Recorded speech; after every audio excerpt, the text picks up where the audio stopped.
আজকে হলো 7th মে Thursday. তো আজকে আমি যাচ্ছি আমার গ্রামের বাড়িতে। আমি এখানে রেডি হয়ে গেছি, যে বেসিক একটা টি শার্ট আর ট্রাউজার পরলাম, আর বাড়িতে সবাই রেডি হয়ে গেছে। অনেক দিন পর যাচ্ছি বাড়িতে, খুবই এক্সাইটেড।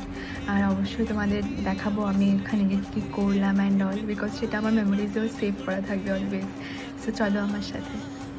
রেডি যাওয়ার জন্য এখন ওয়াক করে এসেছে। এখানে জনিকে উঠিয়ে গাড়িতে আমরা রওনা দিলাম বাড়ির উদ্দেশ্যে। আর ভীষণ গরম ছিল কালকে, আর এখানে জনির শরীরটা বেশ খারাপ লাগছিল বলে জনি কিছুক্ষণ উঠে বসলো, আর জনিকে সিপাহীজলার সামনে এসে জনিকে কিছুক্ষণ হাঁটিয়ে তারপর আমরা প্রায় পৌঁছে গেলাম মেলাঘর। আর মেলাঘরে এসে দেখি প্রায় দোকানপাট সবই বন্ধ ছিল। আর এখানে এত সুন্দর ওয়েদারটা হয়েছিল, জাস্ট দেখো।